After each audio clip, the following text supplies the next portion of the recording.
좋은 아침입니다. 아침의 하나를 뉴스 종합 비타민 아침의 매일경제 김웅입니다. 꼭 필요한 뉴스만 콕콕 집어서 전해드리겠습니다. 시작해볼까요?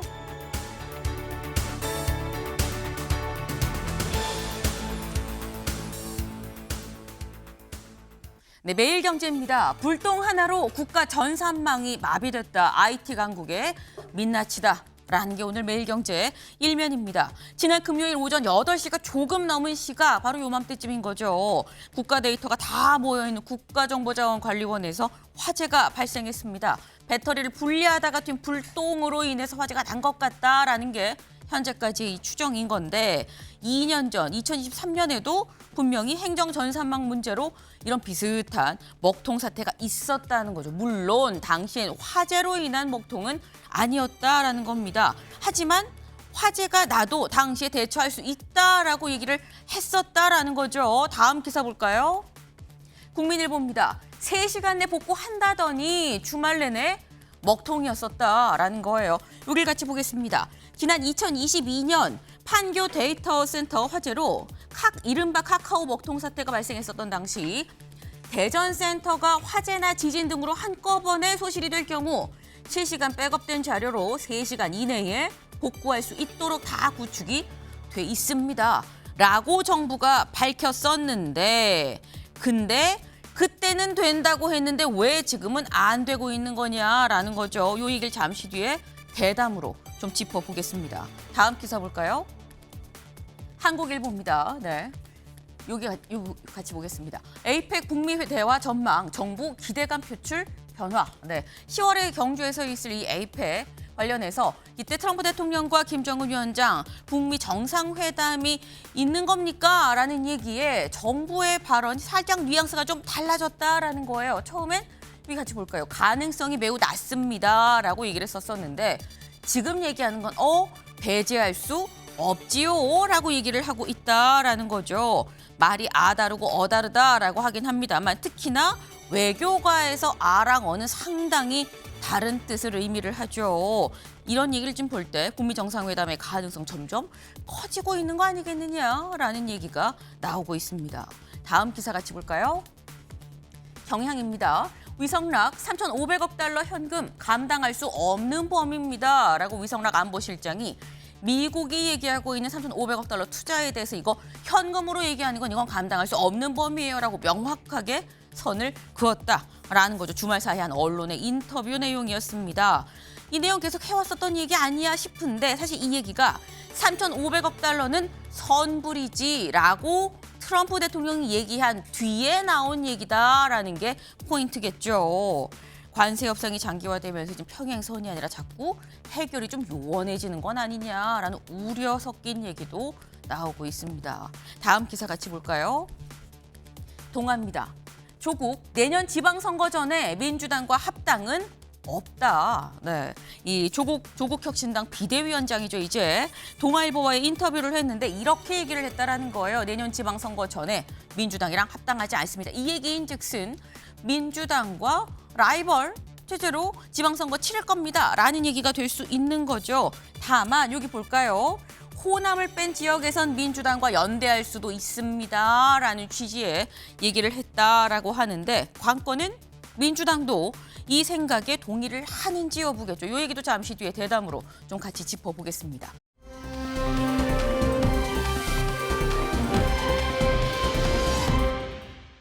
네, 바로 이 모습입니다. 어딘데 이렇게 사람이 많아 싶죠. 한눈에 봐도 전통시장이다라는 거예요. 요즘 경기 안 좋다는데 무슨 사람이 이렇게 많지 싶으실 수 있는데 여기 지금 부산의 부전시장입니다. 네, 사람이 많을 법한 게 차례상 차림 비용 기준 항상 추석쯤 하면 나오죠. 그런데 이 차례상을 차리는 이 기준으로 봤을 때 전통시장이 대형마트보다 대략 한 14% 정도, 13.7% 정도 저렴하다라고 합니다. 아무래도 경기가 안 좋을수록 더 저렴한 곳을 찾는 게 인지상정이지 않나라는 생각이 좀 드네요. 아침엔 매일경제 뉴스 종합 비타민 언제나처럼 TV로 좀 크게 보시다가요. 궁금한 점 유튜브 댓글로 남겨주시면 같이 좀 얘기를 해보겠습니다. 첫 번째 키워드 들어가 볼까요?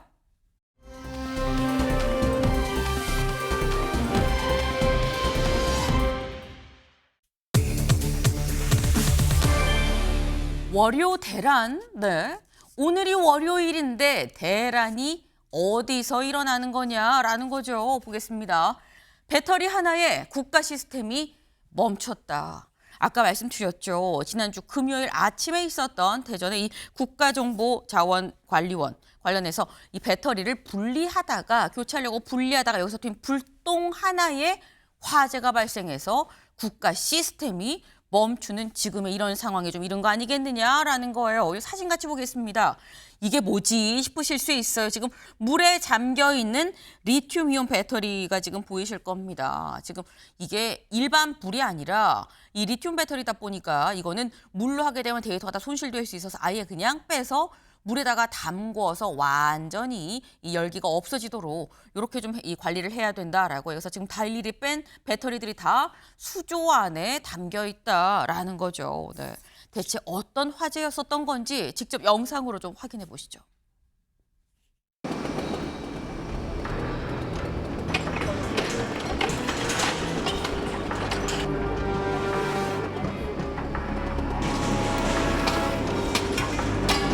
26일 금요일 저녁 8시 15분경 국가정보자원관리원의 무정전 전원장치 배터리를 지하로 이전하기 위한 작업 중 전원이 차단된 배터리 한 개에서 화재가 발생하였습니다. 오늘 오전 6시 30분경 배터리 화재는 진압되었으나 국가정보자원관리원 대전본원 업무 시스템 647개가 현재는 가동이 중단된 상황입니다. 우선 국가정보 시스템 장애로 인해서 민원 처리가 지연되거나 또는 증명서 발급 및 차질이 빚는 등 그런 일상생활에 불편이 있을 수 있습니다. 그로 인한 불편을 겪으실 국민 여러분께 사과의 말씀을 드립니다. 551개 서비스를 순차적으로 재가동하여 서비스 작동 여부를 확인할 수 있을 것으로 판단됩니다. 정부는 가능한 인력과 자원을 총동원해서 복구에 최선을 다하겠다는 말씀을 드립니다. 네, 지금 직접 이 정부의 설명을 좀 들으셨습니다. 일단 배터리를 교체하는 과정에서 불똥이 튀었고 여기에서 불이 났다. 근데 불이 나다 보니까 관련된 데이터들이 좀 다 뭔가 이 탄 것도 있고 불에 탄 것도 있고 또 지금은 일단 일시 정지로 좀 멈춤을 해놓은 상태이기 때문에 그래 좀 멈춘 것도 있다라고 지금 얘기를 하고 있는데 근데 일단 여기서부터 김범수 교수님 일단 저희가 국가정보자원관리원이라는 이 이름 자체가 어딜 말하는 거야? 국정원도 아니고 들어보지 못한 데인데 국가정보자원관리원 여기 어디야? 대체 무슨 정보들이 모여 있는데 이 난리가 나는 거야라고 생각할 수 있거든요. 네, 국가정보자원관리원이라는 이름 생소하실 수 있겠습니다. 네. 그 정부의 그 다양한 컴퓨터, 서버, 그다음에 네트워크 장비들을 갖고 있는 핵심 시설로 지금 대전, 광주, 대구 등에 나눠져 있습니다. 그래서 네. 정부24 서비스, 그다음에 조달청연 나라장터, 네. 그다음에 신원 확인하기 위한 모바일 신분증 등의 다양한 서비스가 이 센터를 중심으로 이 국가정보자원관리원 중심으로 진행되고 있습니다. 네, 지금 말씀하신 걸 보면 대전에만 있는 건 아니에요. 지금 화재는 대전에 있는 국가정보자원관리원에서 불이 났긴 했는데 대전에만 있는 건 아니고 뭐 광주에도 있고 대구에도 있고 지금 이 말씀을 하셨고요. 그리고 여기에 대체 뭐가 있느냐라고 제가 여쭤봤죠. 그랬더니 여기에 관련된 데이터들을 가지고 사실 정부24나 나라장터나 우리가 알고 있는 그런 사이트들, 정부 이 행정 관련 사이트들에 접속을 해서 우리가 그 데이터를 좀 이용할 수 있는 거다. 근데 거기에 지금 불이 난 거다라고 지금 이렇게 말씀을 하셨어요. 그런데 보면 여기 좀 같이 볼까요? 지금 이 이른바 국정자원이라고 얘기를 하죠. 국정자원 건물 전체에 다 불이 난 게 아닙니다. 막 활활 타서 전소된 게 아니에요. 지금 여기를 보면 건물이 지금 상당히 크죠. 그런데 이 중에서 5층 전산실에서 불이 난 겁니다. 1, 2, 3, 4층 다 멀쩡해요. 네. 여기에서 이렇게 불이 났는데 이 안이 어떻게 돼 있느냐? 여기를 좀 같이 볼까요? 일단 곳곳에 배터리들이 이렇게 좀 있죠. 그리고 서버들이 이렇게 있었다라는 겁니다. 그런데 이 중에 이 배터리에서 불이 났고 여기와 여기까지 다 배터리가 화재로 인해서 소실이 좀 됐다. 출입구에 가까운 이쪽에 이 좀 불이 났다라는 거죠. 그러다 보니까 여기에서 최종 여기 볼까요? 화재로 인해서 전체 647개 중에서 96개는 이거는 직접 피해를 입어서 시스템이 운영이 좀 불가하고요. 그리고 나머지 551개 정도는 요거는 일단 불이 났기 때문에 일단 꺼서 안전 점검을 위해서 일시 중단을 한 게 551였었다. 그래서 647개다라는 거예요. 근데 여기서 드는 의문이 여기서 봐도 여기가 다 지금 활활 불탄 게 아니거든요. 여기서 불이 났어요. 근데 교수님, 여기서 조금 났는데 이렇게 다 먹통이 되나라는 생각이 들어요. 네. 그 배터리와 서버가 네. 멀리 있어야 되는데요.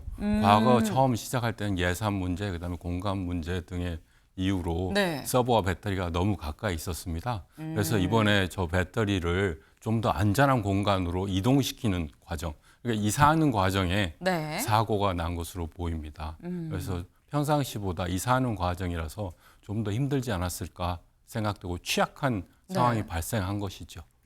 근데 사실 보면 그 5층에 불이 났다고 해도 5층 전체에 불이 난 게 아니라 여기 한 군데 이렇게 불이 난 거거든요. 네. 다 이 5층 전체를 다 전소시켰다 뭐 이런 얘기는 아니에요. 근데 여기서 불이 났으면 여기 데이터만 조금 문제가 있는 거 아니야 싶은데 아예 완전 뭐 말씀처럼 정부24, 나라장터 등등 뭐 그것 외에도 뭐 법제처 관리센터 등이라든가 여러 가지를 지금 대민 업무 자체가 다 먹통이 되는 왜 이렇게 다 올스톱이 된 거지라는 생각이 드는 거거든요.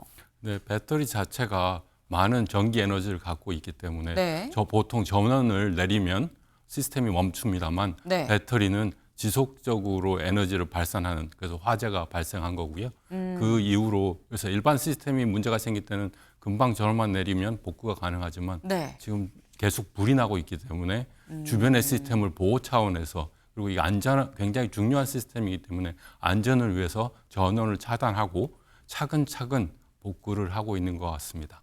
아, 그러니까 지금 말씀은 데이터 자체에 뭐 소실이 된 문제 때문에 뭐 지금 먹통이다라는 건 아니지만 일단 전원을 내리고 이게 지금 괜찮은지 점검을 하고 그리고 다시 이거를 전원을 켜서 데이터가 멀쩡히 잘 있는지를 보고 실제 업무까지 활용을 하는 데까지는 좀 시간이 걸릴 수 있다. 데이터 자체가 소실됐다고는 볼 수 없다라고 지금 말씀을 하신 걸로 좀 이해를 했습니다. 네. 근데 지금 보니까 지금 제가 거듭 말씀드리는 게 아까 조선일보 일면도 뭐라고 했냐. 국가 시스템이 멈췄다. 정부24, 나라장터 등등한 여러 가지 지금 시스템들이 다 멈췄죠. 그러다 보니까 오늘 만평이 이런 만평이 나왔습니다. 같이 볼까요? 네, 바로 이거죠. 네. 덕피죠. 이게 요즘 캐대헌 인기로 거기에 나오는 그 호랑이 귀여운 호랑이 맞습니다. 그 덕피예요. 덕피가 지금 여기 보니까 배터리가 없어요. 배터리가 나오고 국가 전산망 마비라니 배터리가 나오고 지금 덕피가 멈췄다라는 거예요. 근데 사실 이 만평이 제목이 이겁니다. 심장이 멈추다. 김수민 의원님. 이게 사실 이 만평 하나가 좀 묵직하게 다가올 수 있는 게 덕피라는 대한민국이 요 건전지 하나 때문에 지금 멈춘 거야? 라는 생각이 들 수 있는 거거든요. 네, 이번 사태는 오프라인적인 관점에서 보면 네. 굉장히 거대한 규모의 어떤 사태라든지 사고 정도 수준은 아닙니다. 그 배터리에 이제 화재가 났고 전체가 전소가 된 그런 시설이 그렇게 되지도 않았는데도 네. 이런 일이 벌어진 거거든요. 근데 이게 우리 일상이 된 지 오래됐다라고 봐야 되는 게 예전 같았으면은 각지의 오프라인에서 벌어지는 그런 작용들이 하나의 망으로 다 모이게 되고 그만큼 더 편리하게 우리가 여러 서비스들을 이용할 수 있게 됐고 또 그것이 통합적으로 운영이 되어 왔거든요. 근데 사실 여기서 중요한 것은 여러 가지 서비스를 통합적으로 이용할 수 있도록 망에 모이는 이 체제에서는 반드시 갖춰야 될 것이 그것이 작동하지 않았을 경우에 새롭게 돌아갈 수 있는 그 시스템이 있어야 되는데 그것이 없는 상황에서 결국에 우리가 하나의 망, 하나의 어떤 온라인에 의존하다가 결국 사고를 당했을 때 이것이 어떻게 사람들의 불편함이라든지 불안으로 번지게 되는지 네. 이런 것들이 명확하게 드러난 사태였다고 볼 수 있겠고 뭐 이번 사태가 사실 처음은 아니었습니다. 카카오 먹통 사태도 있었고 정부 시스템의 마비가 예전에도 있었는데 네. 그 이후에도 우리가 정비를 하지 못하다가 결국에 이번에 또 큰 사태를 국가 전산망 마비라고 하는 사태를 만났다 이런 것들이 또 표현이 되겠죠. 네. 지금 말씀처럼 뭐 건물 하나가 전소되고 다 타버리고 이런 문제는 아닌데 이 부분에서 요만큼 화재가 났는데 이게 다 망으로 하나로 연결이 돼서 묶어놓다 보니까 여기에서 뭔가 하나 문제가 생기고 플랜 B, C가 없는 상태에서 그냥 이 자체로 올스톱이 돼버린 게 지금의 현 주소다라는 지금 그 말씀이에요. 그러면 더피가 지금 이렇게 누워있죠. 근데 문제는 이번에 647개의 이 국정자원 시스템이 지금 불탔다라고 말씀을 드렸는데 그중에 이게 이 내부망이 따로 있고요. 대국민 서비스망이 따로 있습니다. 같이 볼까요? 여기 보면 말씀하신 것처럼 정부24, 뭐 복지로, 나라장터, 인터넷 우체국 우리가 다 평소에 사용하는 것들이죠. 국민신문고 그리고 온나라 시스템 같은 경우에는 이건 공무원 업무 전산망입니다. 근무를 하려면 기본적으로 들어가야 되는 이 서버인 거죠. 근데 이 자체가 지금 먹통인 거다. 뭐 이 하늘장사 정보 시스템, 화장장 이 온라인 예약 시스템을 지금 얘기를 하는 거고 노사누리 등등 이런 게 다 지금 안 되고 있는 거다. 그런데 이런 게 실질적으로 국민들이 직접 체감하는 서비스망이 436개 그리고 내부망 아까처럼 이 공무원 이 온나라 시스템이나 아니면 나이스 같은 것들 이런 내부망은 211개다라는 거죠. 근데 이걸 보면 김광삼 변호사님 지금 보면 대국민 서비스망이 내부망도 사실 문제긴 하지만 대국민 서비스망이 2배가 넘어요. 이거 국민들이 직접적으로 피해를 입지 않을까요? 지금 직접적으로 피해를 입고 있죠. 네. 그런데 사실 이제 부동산 대출이랄지 어떤 계약을 하는 데 있어서 신분증이 필요한다랄지 그런데 이제 그 기한을 넘기게 되면 네. 결과적으로 유학금이 발생하는 거죠. 그것뿐만 아니라 뭐 저도 주말에 그리고 오늘 아침에도 국가법령정보 시스템이라는 게 있어요. 그렇죠. 그런데 전혀 작동이 안 돼요. 그러니까 사실은 이제 어제까지만 해도 주말이니까 네. 우리 뭐 국민 여러분들이 뭐 자기가 이용할 것이 얼마나 장애를 받는지 잘 몰랐을 거예요. 근데 오늘부터 이제 현실로 되는 거거든요. 지금 우리가 사실 이제 오프라인에서 모든 정치, 경제, 사회 문화가 이제 온라인 시스템으로 다 왔잖아요. 네. 근데 저게 지금 내부만 일제 대국민 서비스망이 뭐 647개 정도가 마비가 됐다는 것은 이건 국가 재난 상태다 저는 그렇게 봅니다. 그런데 제가 그 이유를 한번 살펴봤더니 네. 이 23년도에도 이런 일이 있었는데 그때와 지금 비교할 정도가 아니에요. 지금 10배, 100배 정도, 이제 그 정도로 재난 상태다 이렇게 볼 수가 있는데 지금 중요한 것은 그 배터리해야 하고 그다음에 서버하고 분리를 해야 한다는 거 아니에요? 네. 두 번째로 이러한 사태가 발생했을 때 데이터 이중화가 돼 있어야 한다는 거예요. 근데 이걸 하려면 뭐가 드느냐? 돈이 많이 듭니다. 그러면 국회도 마찬가지고 행정부도 마찬가지고 사실은 대한민국의 어떤 예산에 있어서는 가장 우선돼야 할 것이 바로 이 부분이거든요. 네. 그런데 정치인들이 거의 퍼퓰리즘 정책하는 데는 예산을 싹 쏟아붓고 지난번 추경 예산을 막 엄청나게 많이 했지 않습니까? 이런 거 빠져 있는 거예요. 오히려 이런 예산이 가장 우선적으로 책정돼야 하는 거죠. 이게 바로 국가 안보고 국가 경제고 또 국민의 어떤 편의와 관련된 부분이거든요. 이런 것들이 도외시 돼가지고 결과적으로 이런 사태가 발생했다 이렇게 볼 수 있어요. 네. 2023년 2년 전에도 비슷하게 행정망 먹통 사태가 있었지만 그때랑 비교할 땐 지금이 좀 더 이 마비된 규모 자체가 좀 크다. 그때와 비교하면 지금이 더 좀 중요한 사안이다라고 지금 말씀을 하셨어요. 그러면서 예산을 그러니까 이런 데 썼어야 되는데 진즉 미리미리 좀 준비를 안 한 거 아니냐. 정치권에 문제가 있다라는 쓴소리도 좀 같이 주셨는데 지금 말씀처럼 뭐 법령 찾아보려고 들어갔는데 마비돼 있어서 찾지를 못했어요라고 말씀하셨죠. 근데 그것 외에도 이런 얘기들이 지금 나옵니다. 매일경제 기사 같이 볼까요? 지금 저희가 언급한 것들이 다 저희가 평소에 쓰는 그런 사이트들인 거죠. 그러다 보니까 우체국에서 현금 못 찾아요 라는 얘기가 나와요. 부동산 이거 계약해야 되는데 부동산 서류를 못 떼고 있습니다 라는 얘기가 나와요. 온라인이 다 지금 먹통이 됐다라는 거죠. 보면 금융에 있어서 우체국 금융, 우편 서비스 둘 다 있는데 지금 이제 금융이 잘 안 되고 있다. 우편은 지금 되고 있다라고 얘기를 해요. 금융이 안 되고 있다. 납세, 과태료 이것도 온라인상으로 많이 내는데 이것도 역시 제대로 되지 않고 있다. 공문서 발급 조달 이게 사실 어떻게 보면 지금 가장 큰 문제의 좀 핵심 중의 핵심이라고 볼 수도 있어요. 정부24 등등에서 서류를 떼야 되는데 뗄 수가 없다라는 거죠. 관련 부동산도 마찬가지. 공문서 발급, 거래 신고 자체를 할 수가 없는 그런 상황이다. 화장터 예약하고 뭐 복지로 복지 서비스 이런 거 이용해야 되는데 이것도 또 쉽지가 않다라는 거예요. 직접 가서 하지 않는 이상은 안 되는 상황. 서민들 이렇게 얘기를 하고 있습니다. 직접 들어보시죠.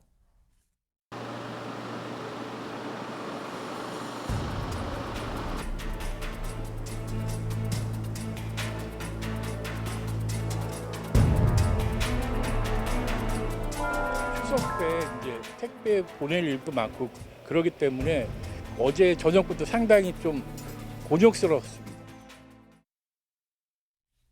네.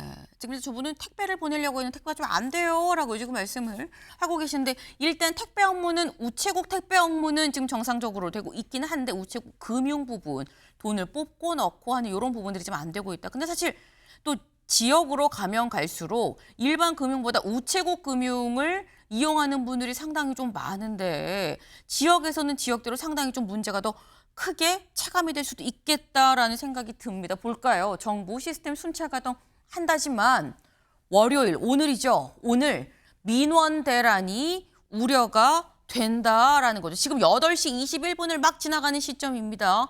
9시에 이제 이 센터, 이 주민센터 등등 해갖고 시청, 구청 다 문을 열고 하면 사람들이 온라인으로 떼던 서류를 떼려고 직접 오프라인으로 줄 서서 기다리고 있는 이런 상황이 발생하지 않겠느냐라는 거예요. 근데 여기서 드는 의문이 교수님, 아니 이게 백업이 안 돼 있었나? 그런 약간 기본적인 의문이 듭니다. 네, 백업 시스템도 여러 가지 방법이 있는데요. 네. 그동안 아까 김광삼 변호사님이 말씀하신 것처럼 예산 문제로 이런 문제가 있음을 알고 네. 백업 시스템을 구축해 왔는데요. 백업 시스템이 데이터는 저장돼서 분산돼서 보관되고 있지만 네. 하나의 시스템이 마비됐을 때 실시간으로 그 분산돼 있는 자료를 대체해서 자료로 대체해서 시스템을 작동하는 그러한 시스템은 갖춰지지 못하고 있었던 것 같습니다. 그래서 이번 사건을 계기로 관련된 예산과 전문 인력이 확보돼서 네. 그런 작업의 속도가 좀 더 가속화될 수 있을 것 같습니다. 그 지금 말씀은 제가 이해한 게 맞는지 다시 한번 좀 여쭤봅니다, 교수님.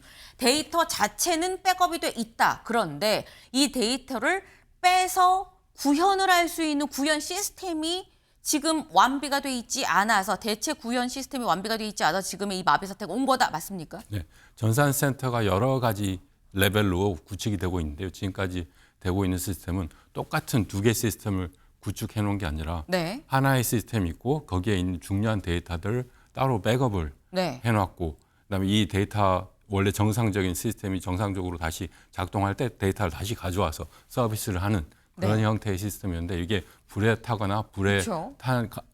불 옆에 있어서 문제가 있었을 여지가 있어서 그걸 점검하느라 네. 복구하는데 시간이 걸리는 것으로 판단됩니다. 근데 지금 설명을 지금 들어보면 여기서 문제가 있고 여기에 데이터가 이 분산 보관해 놓은 게 있기 때문에 여기서 불탄 걸 여기 있는 데이터로 이렇게 갖고 와서 하면 되는 지금 갖고 오는 시스템이 없어서 문제라고 말씀을 하신 건지 아니면 얘가 지금 불에 타서 일단 얘를 정리하는 데 시간이 걸려서 그런 거다라고 이해를 해야 되는 건지 무슨 얘기입니까?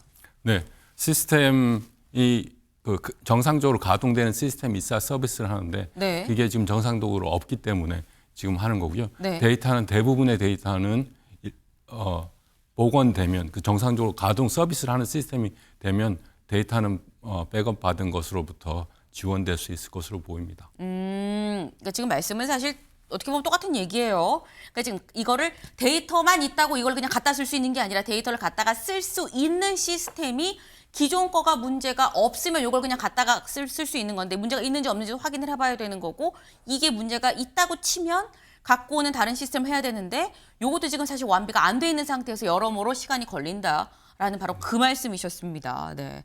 그러니까 지금 일단 데이터 자체 원 재료는 있긴 한 거죠. 근데 이거를 어떻게 갖고 올 수 있는, 갖다 쓸 수 있는 게 지금 안 돼 있는 상황이다라는 건데 그러다 보니까 국민일보 좀 같이 볼까요? 월요 대란이라고 얘기하는데 대란 일어나지 않길 바라는 마음에서 저희가 이렇게 말씀을 드리는 겁니다. 구청 발급기도 한데 서류 직접 내야 하나 당황, 불편을 호소하는 사람들이 있다라는 거예요. 지금 보면 지금 현재 일부 학교는 로스쿨 입학 원서를 내는 접수하는 그런 시즌인데 이거 우체국으로 보냈는데 이거 내가 보냈는지 확인이 안 되네. 잘 갔는지 확인이 안 되네. 서류 떼러 그래서 직접 구청에 갔는데 구청 구청에 있는 발급기도 지금 안 되네. 그럼 어떡하지라는 겁니다.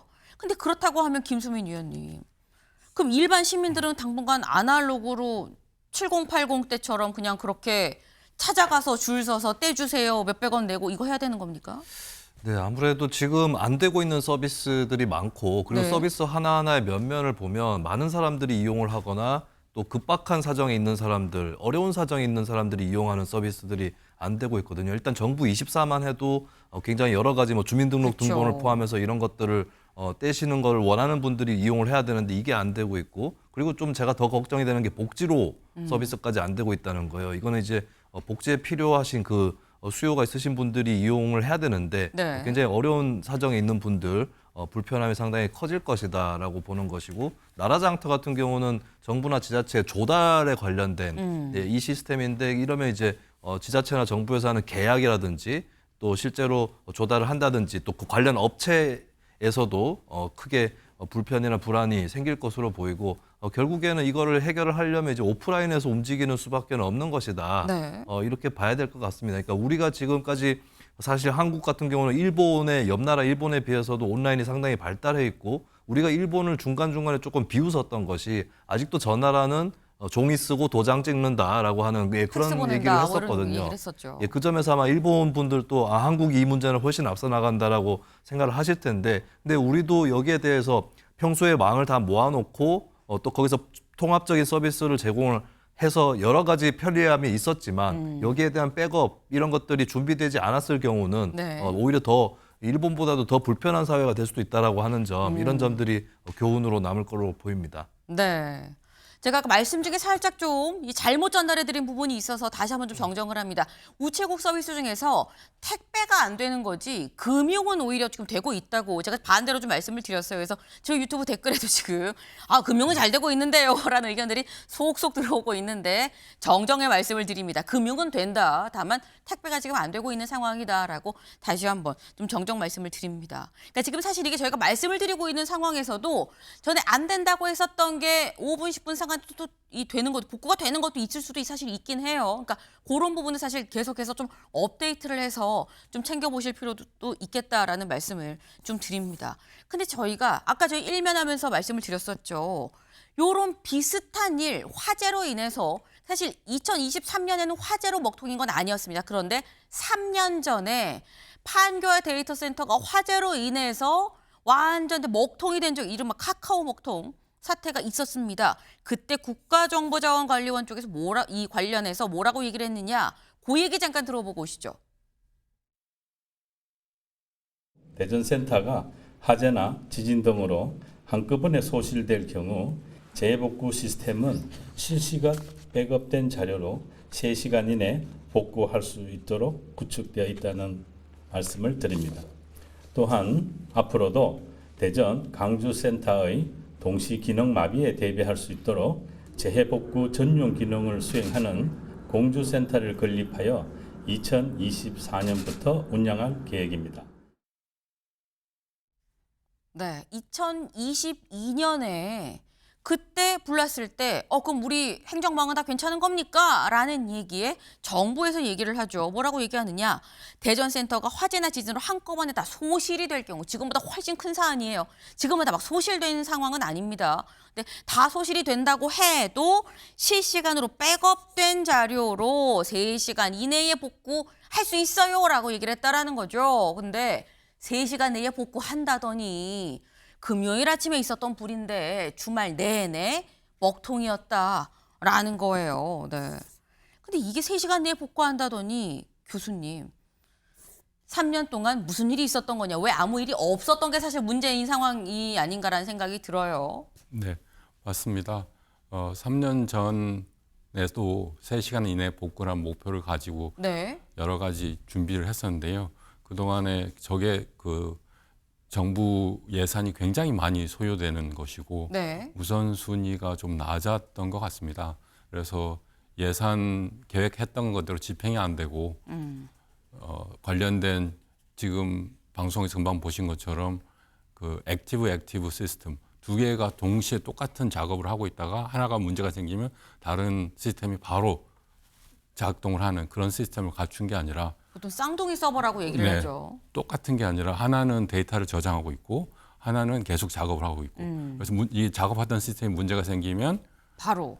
이 백업에 있는 데이터를 네. 가져와서 그전에는 이런 시스템 화재가 난다는 걸 생각하지 않고 시스템이 장비가 문제가 있을 때 그것만 빨리 교체를 해서 네. 하겠다라는 계획으로 액티브 스탠바이 체계를 가지고 있었는데 네. 그거를 화재 사고 이후로 저거를 액티브 웹 쌍둥이 서버를 갖도록 해야 된다라고 했었는데 아직 그게 구현되지 못했던 것 같습니다. 지금 말씀은 3년 전에 그게 계획이었는데 3년 전 계획을 3년 동안 계속 계획만 하고 있었다. 실행에 옮기지 못했다. 살짝 뼈아픈 조곤조곤 말씀하셨습니다만 우선순위가 좀 낮았던 것 같아요 라는 표현을 쓰셨어요. 3년 동안 내내 우선순위가 낮아서 그럼 예산을 확보 못하고 실행에 옮기지 못했느냐라는 얘기가 될 수 있는 거겠죠. 관련해서 이재명 대통령 어제 직접 회의를 주재하면서 이렇게 얘기를 했습니다. 직접 들어보시죠. 이번 화재 때문에 국민들께서 큰 불편과 불안을 겪고 있습니다. 국정의 최고 책임자로서 송구하다는 말씀을 먼저 드립니다. 지난 2023년에도 대규모 전상망 장애 사태로 큰 피해가 발생한 바가 있습니다. 2년이 지나도록 핵심 국가 전산망 보호를 게을리해서 막심한 장애를 초래한 것은 아닌지 철저한 조사가 필요하겠습니다. 당연히 비용을 들여서라도 대책을 세웠어야 되는데 이 예측 가능한 일이 실제로 벌어졌고 대비책은 없었다는 것입니다. 그 대비책이 작동을 안 한 게 아니라 아예 없었다는 거예요. 그게 이해가 되지가 않습니다. 네, 이재명 대통령이 이렇게 얘기를 했습니다. 같이 볼까요?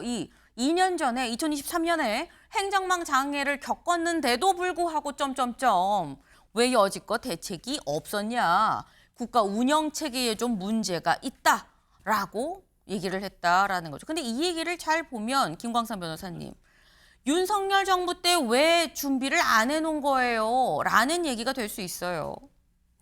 국가 운영 체계에 문제가 있다는 것은 네. 윤 전 대통령 시절에 국가 운영 체계에 문제가 있다는 것인지 현 정부의 운영 체계에 문제가 있다는 것인지 저는 이제 개인적으로 볼 때는 전 정부도 마찬가지, 현 정부도 마찬가지고 운영 체계에 문제가 있다고 봐요.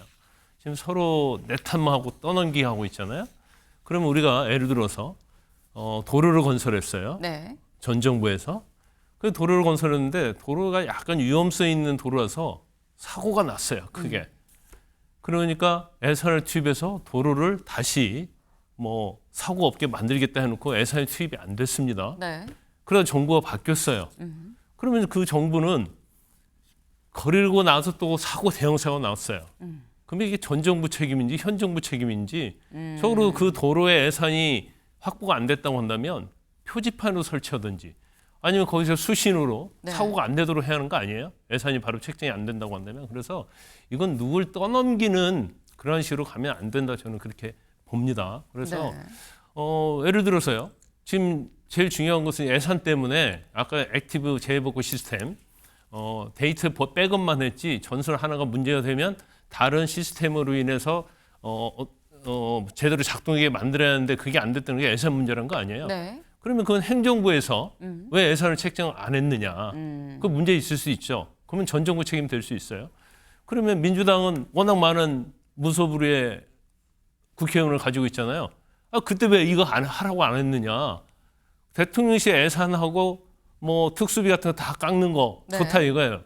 그렇지만 그걸 깎는 대신 이런 거라도 더 할 수 있도록 해줘야 하는 거 아니에요? 그래서 이걸 전 정부 책임으로 떠넘기는 것은 문재인 정부 때 마찬가지고 윤 정부 때도 마찬가지고 항상 문제 생기면 전 정부라 했거든요. 네. 그렇게 따질 일이 아니고 결과가 발생한 정부가 당연히 책임을 져야 하고 네. 탓을 할 게 아니고 이제 근본적인 문제 해결책으로 가야 하는 거죠.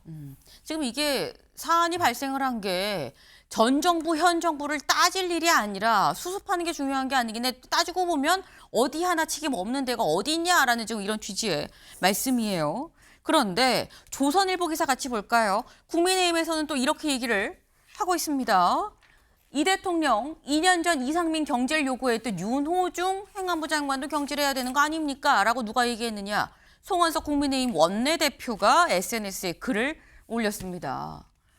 이재명 대통령 2023년 11월에 그때 행정정보 시스템 정부24 민원 서비스 중단 사태 때 윤석열 대통령의 대국민 사과 그리고 이상민 당시 행안부 장관의 경질을 요구하지 않았습니까? 라고 얘기를 하면서 이번에 정부 서비스 중단 그리고 2023년의 서비스 중단은 이번 건은 그때랑 비교할 수 없을 만큼 재난급 참사입니다. 그러니 윤호중 장관 수습되는 대로 본인이 사퇴하시고 이재명 대통령은 사태의 전말 책임에 대해서 소상히 밝혀야 합니다. 라고 얘기를 하면서 그때 우리 이거보다 훨씬 작은 사안이었는데 장관 사퇴하라고 했지. 그렇다고 하면 이번에 윤호중 장관도 당장 사퇴하십시오. 라고 얘기를 하고 있어요. 김수민 의원님.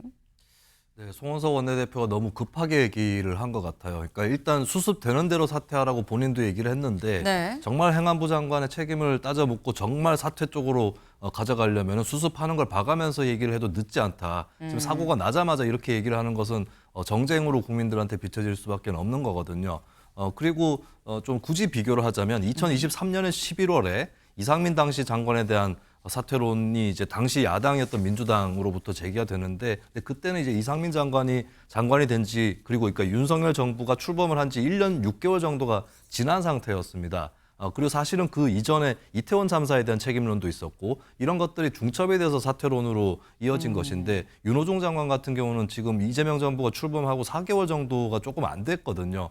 그런 의미에서 좀 너무 앞질러 나가는 말이었다라고 보고 물론 이런 지적을 할 수 있어요. 이재명 대통령이나 정부나 여당에 대해서 이거는 전 정부의 문제다라고 떠넘기면 안 된다. 네. 이런 지적은 충분히 할 수 있는데 그렇다고 해서 마찬가지로 이런 사고 터지자마자 장관 사퇴해라. 그리고 이재명 대통령 과거에 한 말이 있지 않느냐라고 기계적으로 이걸 좀 갖다 붙이다시피 해서 정치몰이하는 건 바람직하지 않다. 지금 현재는 사실 자당의 이익을 생각해서라도 여야 네. 양쪽이 어떤 남 탓이라든지 이런 책임 공방을 멈춰야 된다라고 말씀을 드리고 싶습니다. 옛말에 미적으로 추한 것은 정치적으로도 추하다. 그러다 이런 말이 있거든요. 네. 국민들이 봤을 때 이런 사고가 터지자마자 책임 공방하는 것 추하게 느껴지는 것이고 정치적으로도 실익이 없는 것이다라고 하는 점을 좀 정치권이 인식을 해야 될 겁니다. 네. 두 분이 살짝 방점은 좀 다를 수 있긴 합니다만 어쨌거나 여야가 남탓 책임은 옳지 않다. 지금 일단 사태를 수습을 좀 해야 된다라는 취지의 말씀을 하셨어요. 이 사태를 수습하는 게 가장 우선일 수밖에 없는 게 지금 안 되는 게 한두 개가 아닌 거죠. 동아일보 기사 같이 볼까요? 지금 대국민 서비스가 다 안 되고 있다라는 건데 공무원 업무 전산망도 불탔다. 공무원 업무가 안 되니까 당연히 대국민 서비스가 안 될 수밖에 없는 거죠. 민원 서비스 복구에 최소 2주가 걸린다. 2주라는 시간이 짧지 않은데 앞에 최소라는 단어가 붙었습니다. 최소 2주, 길면 얼마나 가는 겁니까, 교수님? 그 서비스가 복구되는 데 대한 것들은 2주 내에 네. 대부분의 주요 서비스는 될 것 같은데 구체적으로 모든 서비스가 이전까지 복구하는 데는 과거 다른 사례로 봤을 때 굉장히 시간이 많이 걸리는 경우가 있습니다. 그러니까 그 예외적인 서비스들이 굉장히 많기 때문에 그러한 네. 것들이 다 정상적으로 되려면 상당한 시간이 소요될 것으로 예상이 됩니다.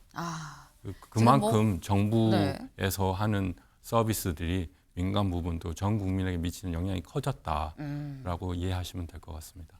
네. 사실 정부 서비스가 국민들한테 미친 영향이 상당하죠. 그러다 보니까 지금 마비 사태, 이 먹통 사태가 더 크게 다가올 수밖에 없는 건데 과거의 사례들을 볼 때 콕 집어서 뭐 1년, 뭐 2년 이렇게 말씀하시진 않았습니다만 상당 기간 좀 소요가 될 걸로 보인다라고 말씀을 하셨어요. 다만 가장 좀 급박한 건 2주 안에 좀 최대한 할 수 있도록 하려고 한다라고 말씀을 하셨는데 그럼 대체 이런 정부의 뭐 이런 사안들 이렇습니다, 저렇습니다 이런 대정부 공지사항이 있죠. 이 공지사항을 어떻게 아는 겁니까? 사이트도 먹통이고 아무것도 안 되는데 라고 생각하실 수 있는데 이 업무가 어디로 갔느냐? 네이버, 카카오로 갔어요. 대국민 공지 정보의 역할 네이버, 카카오가 지금 대신하고 있다라는 겁니다. 어디에 생각하실 수 있어서 제가 그 부분을 좀 갖고 와봤습니다. 같이 볼까요? 네이버예요. 국가정보자원 관련 화재 관련한 대국민 공지입니다. 그러니까 공지사안이 네이버에 들어가면 네이버에 처음 딱 들어가시고 이 오른쪽 여기에 대국민 공지사항이라고 이렇게 조그맣게 더 이걸 클릭을 하시면 여기에 들어갈 수 있다. 그러니까 계속 이게 업데이트가 계속 되고 있어요. 그래서 지금 현재 이런 게 발생을 했는데 민원 처리 이렇게 하고요. 어떻게 하고요. 여기로 가시면 되고요. 대체 사이트 목록까지 지금 나와 있습니다.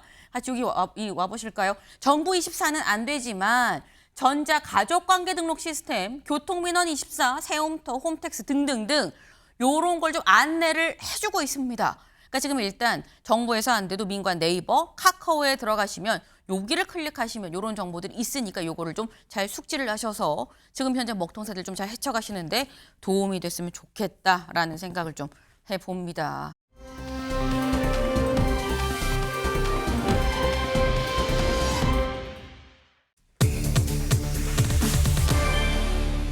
서바이브입니다. 서바이브 무슨 얘기냐? 기사 같이 보겠습니다. 1.8평방 생존 힘들다 호소한 윤. 이번 주 보석 결정 촉각이다. 네. 윤석열 전 대통령 지난주 금요일 같이 여기 사진 보실까요? 윤 전 대통령 드디어 재판정에 모습을 드러냈습니다. 그런데 상당히 우리가 알던 윤석열 전 대통령 모습은 좀 다른데 싶으시죠? 직접 영상으로 확인해 보시죠. 피고인 윤석열 입정시키십시오.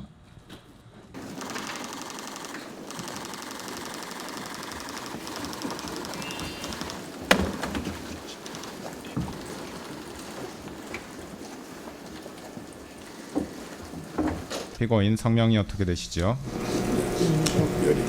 예, 생년월일은 언제입니까? 60년 12월 18일. 예. 그 한덕수 총리의 지시만으로 그 국법상 문서로서의 성격이 없어진다는 근거가 무엇인가요? 피고인 대통령이 지시한 것이 아니고 한덕수 총리의 지시로 했다. 그게 성격이 그렇게 된다는 근거가 무엇인가요? 부속실장인 자네가 이걸 왜 하느냐라고 제가 좀 나무랐는데 일단 그냥 갖고만 있겠다 이렇게 했기 때문에 저는 한덕수 총리가 그렇게 얘기를 하면 저한테는 물어보지 않아도 당연히 동의할 거라고. 네. 윤석열 전 대통령 눈이 커졌네라는 생각이 좀 들기도 하고요. 그런데 또 건강이 안 좋다는 얘기를 했었어서 또 헬쑥한 건가 싶기도 한데 윤주진 위원님 어떻게 보셨습니까? 누가 보더라도 상당히 좀 수척해진 모습이고 평상시에 주장해왔던 건강상의 문제도 분명히 있는 것으로 보인다. 다만 그것이 어떤 본인의 주장과 객관적인 그 사실 사이에 괴린이 있을지언정 일반 국민들이 보기에도 현재 조금 상태가 그렇게 좋은 편은 아닌 것 같다라는 거는 누구나 동의할 것 같습니다. 네. 그러니까 누가 봐도 육안으로 봐도 그 전보다 좀 수척해졌다라는 표현이 좀 맞지 않겠느냐라고 말씀을 지금 하셨어요. 그러니까 사실 저 모습만 봐도 달라졌네 싶은데 전에 재판정에 나왔던 모습이랑 같이 비교를 하면 더 차이가 확연히 좀 눈에 보이겠죠. 같이 볼까요? 윤석열 전 대통령 지난 7월에 영장실질심사 나왔을 때의 모습입니다. 그때 모습. 그런데 지난 금요일에 나왔을 때 모습이 바로 이랬다는 거죠. 약간 좀 이렇게 좀 살도 좀 이렇게 빠져 보이고요. 눈도 더 커지고 좀 이렇게 홀쭉해진 약간 그런 모습이었다. 그리고 상대적으로 좀 머리도 좀 염색을 하지 못해 약간 하얀 머리가 희끗희끗하게 좀 보이는 그런 모습이었다라는 거예요. 근데 관련해서 이 변호인단은 뭐라고 얘기를 하느냐. 이거 10kg 이상 빠졌어요라고 지금 얘기를 하고 있다라는 거죠. 근데 이게 사실 10kg 이상 빠지는 건 건강에 대한 우려로 이어질 수도 있긴 한데 김진욱 대변인님, 지금 윤석열 전 대통령이 보석을 신청해 놓은 상태거든요. 심리가 끝나고 좀 결과를 좀 기다리고 있는 상황인데 이런 모습이 또 재판부 판단에 영향을 미치지 않겠느냐라는 얘기도 있습니다. 어떻게 보십니까? 글쎄요. 건강 상태에 대해서도 어느 정도 판단 기준에 들어있긴 할 것 같습니다만 지금 화면상으로 보이는 저 모습을 보고 건강에 심각한 우려가 있다 이렇게 평가하기는 좀 어려울 것 같습니다. 오히려 살이 좀 빠지시니까 조금 수척해지긴 했어도 상당히 그 얼굴에서 총기도 좀 나오고 건강상에는 아무 이상이 없는 것처럼 보이고요. 특히 본인이 보석신문에서 한 18분 이상의 그 긴 시간 동안 직접적으로 발언을 하는데 그 발언의 목소리에도 상당히 힘이 실려 있었다. 이런 전언들이 나오고 있는 거 보면 특별히 지금 그 주장하고 있는 것처럼 건강상의 문제는 없어 보이고요.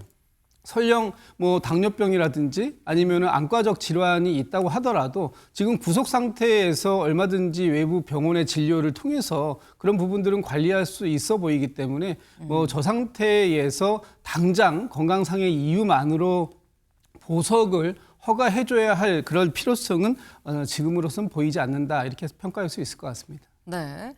오히려 살이 좀 빠지면서 좀 총기도도 있어 보이고 그리고 18분 동안 이 자기의 주장을 직접 이렇게 얘기를 했다라는 거 그 자체는 건강이 좋다는 방증 아니겠느냐라고 말씀을 하셨기 때문에 이런 건강 상태라고 한다면 이게 보석에 영향을 줄 만큼 보석의 어떤 판단에 영향을 줄 만한 그런 요인은 되지 않을 거라고 본다라고 말씀을 하셨는데 이런 윤석열 전 대통령의 모습을 보고 굉장히 가슴 아파한 사람이 있죠. 누구냐? 지금 영상으로 만나보시겠습니다.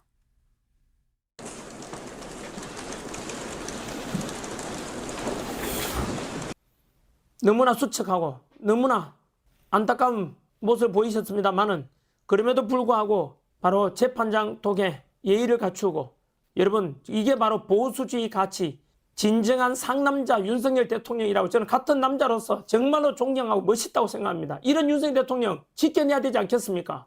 반국가 세력으로부터 지켜내야 되지 않겠습니까? 저는 목숨 걸고 지킬 겁니다. 이미 여러 번 말씀드렸습니다. 네, 전한길 씨 아직 이 미국의 워싱턴에 있는지 뭐 어디에 있는지 알 수 없지만 미국에 있는 걸로 지금 알고 있는데 지금 약간 눈물을 흘리는 그런 모습이 있었어요. 막 마음이 너무 아프다라고 얘기를 하면서 제가 목숨을 걸고 지키겠다라고 얘기를 했는데 윤주진 위원님.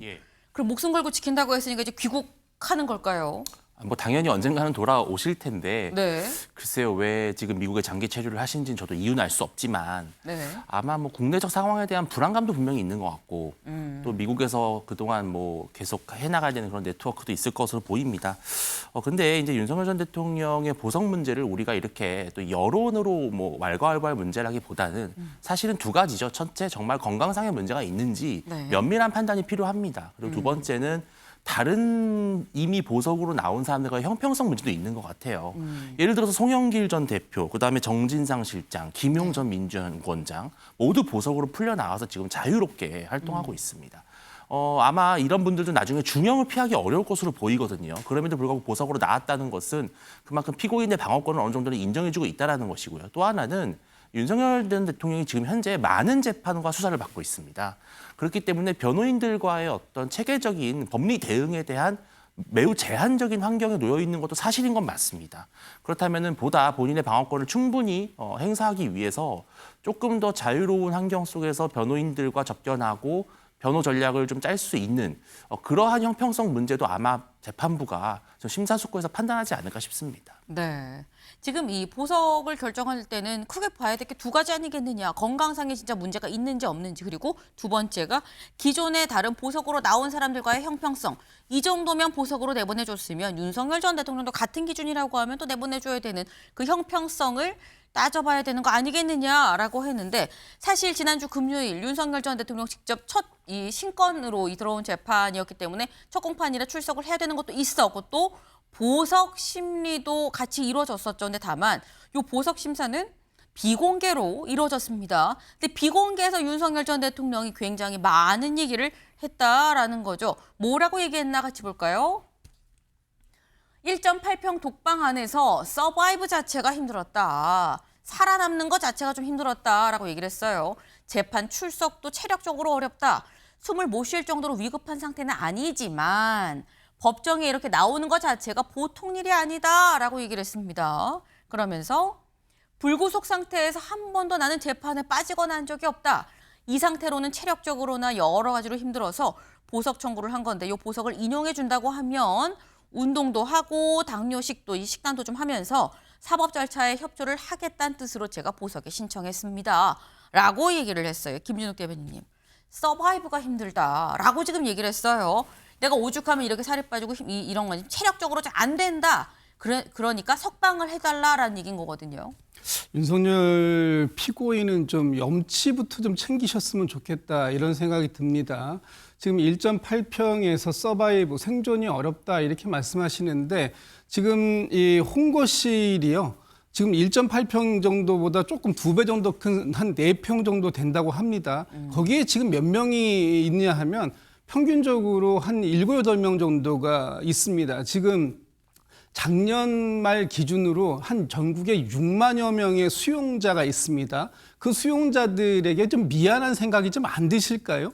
본인이 그 1.8평의 독방을 찾아간 것은 잘못된 본인의 선택 때문이었습니다. 12.3 비상계엄이라고 하는 위헌적이고 위법한 일을 저지르지 않았다면 저기에 본인이 있어야 할 이유 아마 없을 수도 있습니다. 그럼에도 불구하고 저기에서 생존하지 못하겠다고 한다면 다른 6만여 수용자들은 어떻게 지금 생존을 하고 있는 것인가 하는 부분에 있어서 좀 죄송한 마음을 좀 가져야 될 것이다 이런 말씀 하나 드리고, 좀 전에 형평성을 말씀 주시는데 지금 이 보석의 형평성, 아니 죄질이 다른데 어떻게 형평성을 얘기할 수 있습니까? 이번에 신권 때문에 보석을 청구했다고 하지만 사실상 내란 우두머리 혐의로 재판을 받고 있는 중입니다. 오늘도 지금 재판에 출석하지 않는다면 12번 연속 석 달 넘게 재판에 출석하고 있지 않아요. 보통 보석을 할 때 좀 전에 말씀 주셨던 건강상의 이유도 있지만 또 한 가지 이유가 뭐냐 하면 이 그 증거 인멸의 우려라든지 아니면 도주의 우려예요. 그런데 증거 인멸 여전히 그 우려 없다라고 평가할 수 없고요. 또 도주의 우려, 전 국민이 아는데 어딜 도망가겠느냐? 도망이라는 것이 꼭 그 국외로 아니면 다른 곳으로 도망가는 것뿐만 아니라 재판에 성실하게 임하지 않는 것 자체도 도주의 우려라고 볼 수 있는 겁니다. 석방되었는데 재판에 성실하게 임하지 않는다면 그때 가서 누가 책임질 것입니까? 이런 여러 가지 이유들 때문에 지금 당장 할 수 있는 것들은 해야 하는데 그중에서 이 윤석열 피고인이 재판을 열심히 받으시고요. 또 특검 수사에 적극적으로 협조하는 것, 그것이 지금 본인이 재판부에 그나마 선처를 요구하는 마지막 모습일 것이다. 이런 생각이 듭니다. 네. 지금 말씀은 이런 거예요. 윤석열 전 대통령 보석해주지 않고 계속 구속 상태로 두는 이유가 증거인멸, 도주 우려 그런 걸 얘기하는데 여기서 말하는 도주가 정말 어디로 멀리 도망가는 거 도주가 아니라 검찰에서 소환조사해서 부른다고 했는데 안 오고 재판한다는데 안 나오고 이것도 도주 아닙니까? 라고 지금 말씀을 하셨는데 그래서 보석 심리 때 재판부가 이렇게 물어봅니다. 뭐라고 했는지 같이 볼까요? 석방이 되면 재판에 성실하게 출석을 하겠다고 지금 말씀을 하고 계시는데 그럼 구속 상태면 출석 거부할 겁니까? 라고 물어봐요. 그러니까 여기에 대해서 원활히 하기에 체력적으로 좀 힘들다라는 뜻입니다. 보석 석방이 안 되면 거부하겠다는 건 아닙니다. 라고 얘기를 했어요. 근데 그렇다고 하면 윤주진 위원님, 아마 재판부가 뒤에 이렇게 또 한 번 더 묻지 않았을까라는 생각이 들기도 하는데 석방이 안 되고 계속 구속 상태여도 그러면은 이제는 재판에 계속 나오는 겁니까? 라고 물어본다면 어떻게 대답할 수 있을까요? 그러니까 윤 전 대통령이 사실 이 부분은 좀 딜레마예요. 네. 왜냐하면 내가 보석으로 나가야 재판에 좀 더 원활하게 출석할 수 있다라는 논리와 그렇다면은 예를 들어서 재판부가 보기에는 보석을 허가 안 해주고 계속 구속이 돼 있다면은 계속 재판과 수사에 보이콧하겠다는 거냐. 또 이렇게 비춰지면 뭔가 이 보석을 내가 어떤 재판에 출석하는 거에 어떤 무기로 삼는 그렇게 보이면은 사실은 진정성이 좀 떨어지잖아요. 저는 그렇기 때문에 사실 이 논리에 있어서는 윤 전 대통령이 건강상의 문제를 확실하게 입증하지 않고 아마 재판과 수사에 참여하는 문제를 조건부로 매개로 한다면 그거는 조금 재판부가 제가 봤을 때는 받아들이기 어려운 주장일 것이다. 이렇게 보입니다. 네.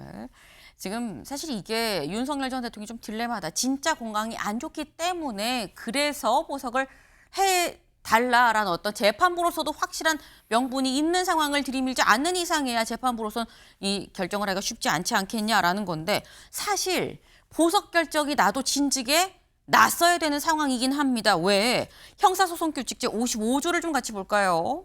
보면 법원은 특별한 사정이 없는 한 보석 또는 구속 취소의 청구를 받은 날부터 7일 이내에 그에 관한 결정을 해야 된다라고 돼 있어요. 7일 이내죠. 신청이 들어오고 이 청구가 들어오고 7일 이내, 일주일 안에 결론이 나야 되는 건데 윤 전 대통령이 언제 이걸 신청을 했느냐 같이 볼까요?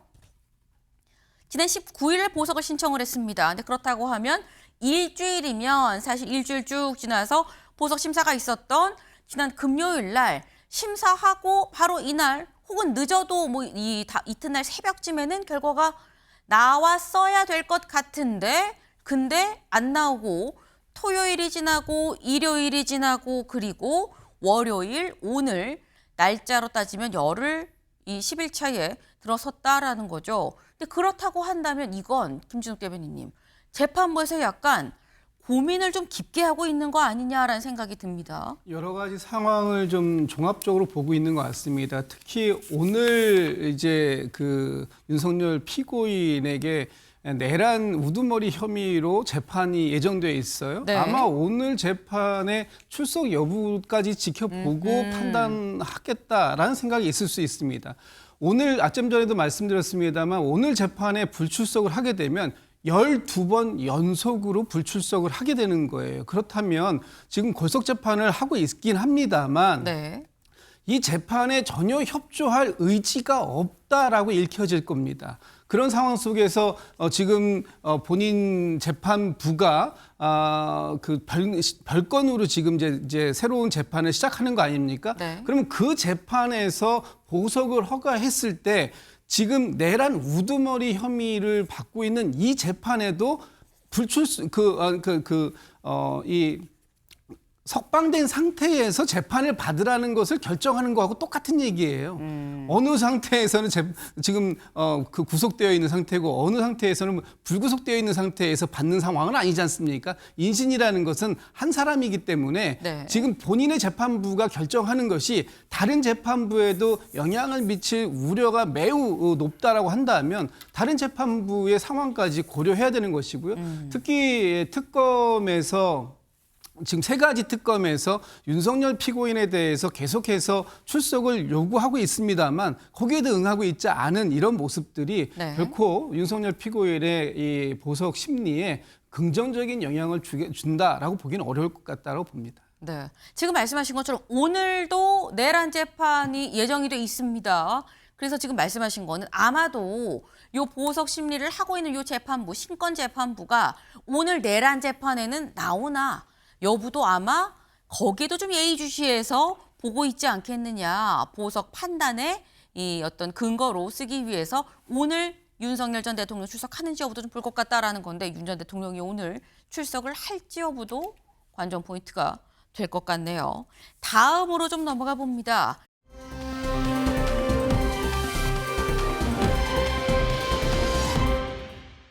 사람에 주목해보는 시간이죠. 아침엔 피플입니다. 먼저 첫 번째, 이진숙 방통위원장입니다. 이제 전 방통위원장이라고 얘기를 해야 되는 건가 싶은데 기사 같이 볼까요?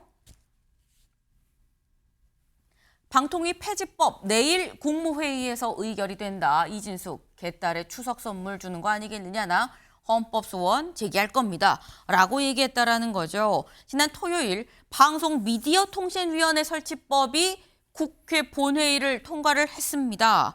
지금 현재의 방통위가 없어지고요. 이 방송 미디어통신위원회라고 새롭게 좀 개편되는 이 위원회가 생기게 되는 건데 그렇다고 한다면 이 법이 통과되면서 방통위가 사라지는 거죠. 따라서 방통위원장도 사라지게 되는 겁니다. 근데 여기에 이진숙 방통위원장이 이렇게 얘기했다라는 거죠. 직접 들어보실까요?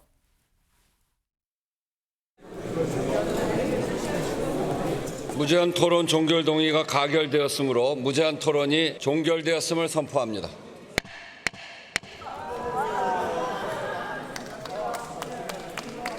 에 관한 법률안 대안은 가결되었음을 선포합니다. 소위 민주당의 강성 지지자들인 개딸들에게 추석 위성 선물을 하려고 충분한 협의 없이 국무회의에 심의 의결되면 헌법 소원 또 가처분 할 수 있는 모든 보수의 여전사가 아니라 극우의 여전사로 등극할 것이다라고 극언과 망언으로 스포트라이트를 받으려고 하는 그런 얄팍한 꼼수는 중단해 주길 바랍니다. 네, 이진숙 위원장이 이렇게 얘기를 했죠. 이건 결국은 나를 내리기 위한 것이고 다시 말해서 민주당 강성 지지층한테 추석 선물을 주려고 하는 거 아니겠느냐. 가처분이고 헌법 소원이고 나 다 할 겁니다. 라고 얘기를 했어요. 김진욱 대변인님. 그 헌법 소원 제기하실 수 있죠. 자격은 된다고 봅니다. 그렇다고 해서 제기된다고 해서 헌법재판소에서 모두 인용해 주는 것은 아니고 제 개인적인 판단에 의하면 이것은 각하될 것이다 이렇게 보고 있고요. 지금 저 자료 화면을 보시면 저는 저 장면을 보면서 누가 연상됐냐면 김문수 전 장관이 연상됐습니다. 김문수 장관이 작년 12월 달에 비상계엄 이후에 모든 국무위원들이 일어나서 사과의 인사를 할 때 저 꿋꿋이 앉아 있었던 그 모습 하나 가지고 대선 후보까지 되지 않았습니까? 지금 이진숙 그 방통위원장은 아마 그때의 김문수 장관의 추억을 떠올리고 저러고 있는 것이 아닌가 생각됩니다. 내년 지방선거에서 저는 대구시장에 출마할 가능성이 매우 높다고 보고요. 그것을 위해서 지금 자신을 정치적인 희생양이다라고 포장을 하고 또는 여당에 맞서 싸운 여전사의 이미지를 각인시키기 위해서 상당히 노력하고 있는 모습이다 이렇게 평가할 수 있을 것 같습니다. 네, 윤주진 위원님. 지금 말씀 들어보면 이진숙 방통위원장은 결국 내년 지방선거를 생각해서 정치적인 행보로 자신을 피해자 희생양으로 포장하고 있는 거 아닙니까? 라고 얘기를 하고 있거든요. 그 포장지를 바로 민주당이 화려하게 만들어주고 있는 것이죠. 그 멍석을 제대로 깔아주고 있는 겁니다. 지금 계속해서 정권과 민주당은 이 법이 불가피한 제도의 개선 때문에 이루어진 것처럼 이야기하죠. 사실 이건 기만입니다. 왜냐하면 만약 이진숙 위원장이 일찌감치 물러났더라면요. 이 법은 만들지 않았을 것입니다. 예, 법이라고 하는 건요. 충분히 개정을 할 수 있습니다. 일부 개정도 있고 전면 개정도 있습니다. 지금 이번에 새롭게 만들어지는 방송미디어통신위원회는 그렇게 거창하게 새롭게 법을 만들어야 될 정도의 개선이 아닙니다. 아주 세부적인 제도의 수정만이 필요한 거거든요. 그런데 정말로 이진숙 위원장 한 명을 찍어내기 위해서 숙청하기 위해서 이 법을 만든 거예요. 헌법소원의 결과가 어떨지 모르겠지만 충분히 이거는 입법권 남용이다라는 말씀을 드리고 싶고요. 결국 이진숙 위원장이 몸값을 올려준 것도 민주당 정권, 윤석열 대통령을 만들어준 것도 민주당 정권. 정말 민주당의 이 마이다스의 손이다 이렇게 보입니다. 제가 짧게 한 말씀만 좀 보탤까요? 네. 2008년도에 방송위원회에서 방송통신위원회로 바뀌었습니다. 그때 당시에도 지금 이진숙 위원장의 표현대로 하면 점 하나 찍은 셈인데 이번에 방송통신위원회가 방송미디어통신위원회로 바뀌는 과정하고 이제 똑같다고 볼 수 있죠. 그러면 그때는 어떻게 됐느냐? 2008년도에도 방송위원들이 방송통신위원회로 바뀌면서 전면 다 사퇴하고 새롭게 방송통신위원을 선출했던 전례가 있습니다. 그렇기 때문에 헌법소원에서 각하될 가능성이 크다 이렇게 제가 평가하는 겁니다. 네. 지금 여야의 생각이 완전히 다르죠. 하지만 분명한 건 이진숙 방통위원장은 뭔가 곱게 그냥 사퇴하고 그럴 것 같진 않다. 일단 헌법소원 얘기도 하고요. 가처분 얘기도 하고 있기 때문에 법적 공방으로 뭔가 더 이어질 것 같다라는 생각이 좀 듭니다.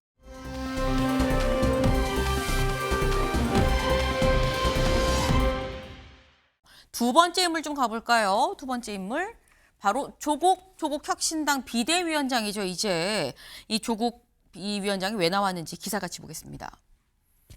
조국 내년 지방선거 전에 민주당과 합당은 없다라고 얘기를 했다라는 거예요. 여기 볼까요? 조 위원장은 26일 국회에서 동아일보와 비대위원장 임명 후 첫 인터뷰를 갖고 지선 전 민주당과의 합당론에 대해서 단호하게 쐐기를 박는다.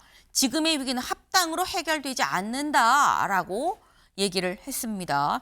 지방선거는 조국 혁신당 이름 타이틀 확실하게 달고 나갈 겁니다라고 얘기를 했다라는 건데 이 얘기는 지방선거에서 명확하게 민주당 따로, 조국 혁신당 따로 다 각각 라이벌로 선수로 뛰게 된다라는 거예요. 그럼 김진욱 대변인님, 조국 혁신당과 민주당은 한마디로 어떤 사이인 겁니까?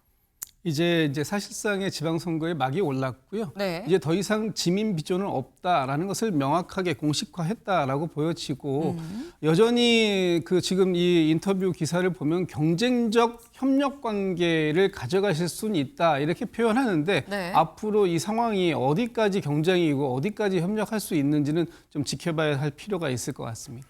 네. 잘못 약간 비장하게도 느껴지는 대목이에요. 더 이상의 지민 비조는 없다라는 걸 공식화한 거 아니겠느냐라고 얘기를 하셨는데 근데 이 조국 전 대표도 이 조국 위원장도 요 이어지는 인터뷰에서 요런 질문이 있었어요. 당 지지율은 조국혁신당의 지지율은 정체인데 본인 조국이라는 정치인의 장래 지도자 요 지지율은 상당히 높아요라고 얘기가 있었으니까 그 조사에서 조국 이 위원장이 한 얘기입니다. 그 조사에서 민주당 지지층의 9%가 정청래 대표를 지지를 했는데 17%가 저를 지지한 게 좀 특이했습니다라고 얘기를 하면서 당이 다르고 내부 상황도 안 좋은데도 민주당 지지층이 조국이 쓸모있다라고 판단하고 있다는 걸 여기에서 확인했다고 본다라고 얘기를 했어요. 여기서 언급한 여론조사를 좀 봐야겠죠. 뭘 얘기하는 거냐.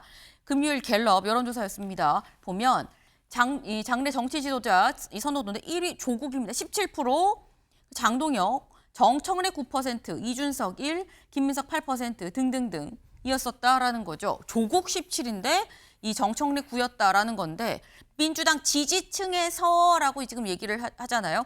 민주당 지지층에서 이렇다라는 겁니다. 근데 그렇다고 한다면 이건 사실 요거는 오히려 윤주진 위원님께 여쭤볼게요. 사실 조국 위원장이 이 얘기를 한 건 정청래 대표보다 결국 대선 주자로는 나를 생각하는 거 아니겠어요? 라는 얘기로 사실 들리긴 하거든요. 아무래도 뭐 대중성이나 인지도 면에서는 당연히 조국 전 대표가 훨씬 더 압도적일 수밖에 없죠. 네. 근데 사실 이게 민주당이 어떻게 보면 우픈 현실입니다. 이게 이제 강성 지지층에 완전히 포획돼 있는 정당이다 보니까 사실은 중도층의 소구력이 없는 후보들이 대선 주자에서 오히려 민주당에서는 높은 거예요. 지금 이렇게 해서 민주당이 대선을 치를 수 있을지 좀 의문이 들고요. 그리고 이 말은 즉슨 본인이 결국은 민주당 정체성이라는 거를 분명히 하는 것이 불가한 거죠. 다만 지금 왜 합당하지 않느냐. 값을 많이 못 쳐줄 것 같으니까 그런 겁니다. 조국혁신당이 성비위 문제에 휘말리면서 많은 국민들이 실망을 받았잖아요. 네. 그런 상황에서 지금 M&A를 하면은 염가 판매를 해야 됩니다. 그게 아니라 다시 좀 구조조정 정도 하고 네. 점포도 늘리고 뭐 M&A를 할 수 있는 값을 좀 올려서 나중에 본질을 먹겠다. 이런 심산이겠죠. 네.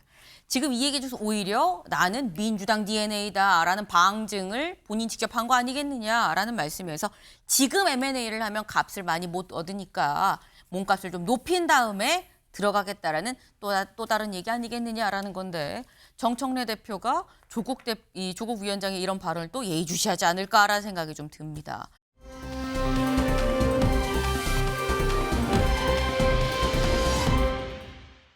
마지막 인물로 좀 가볼까요? 마지막 인물 누구냐? 전유성 씨입니다. 영정 앞 숭구리당당 춤추면서 개그맨 대부를 떠나 보냈다라는 거죠. 어제 오전 이 개그맨 1호 전유성 씨의 노제가 있었습니다. 그 모습 직접 같이 보고 오시죠. 중앙으로 나오셔서 이따가 진행을 하도록 하겠습니다. 화장실 안 다녀오신 분? 선배님은 무대 위의 혁신가이자 무대 뒤의 스승이셨습니다. 남겨주신 웃음과 가르침은 우리의 가슴과 무대 위에서 계속 살아서 숨쉴 것입니다. 이 글을 쓰고 있는 지금 너무 사무치게 그립고 보고 싶습니다. 꼭 다음 생에도 제 교수님으로 나타나 주세요. 아주 가장 좋아하고 웃었던 대목이 있습니다. 김정년 씨의 숭구리당당을 되게 좋아했는데 천국까지 가시는 그 먼 길을 경쾌하게 저희들도 가야 할 길을 형이 먼저 가셨습니다. 형이 웃으시면서 가시기를 기원하면서 숭구리당당 형님 이겁니다. 보고 가세요.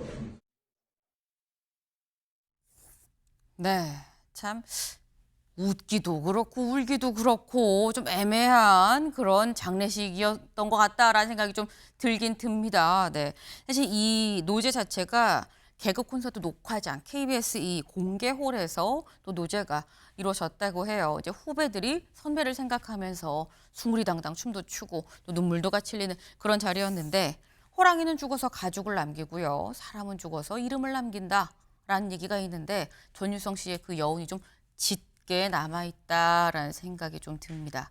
저희가 준비한 소식 오늘 여기까지입니다. 오늘도 좋은 하루 보내세요.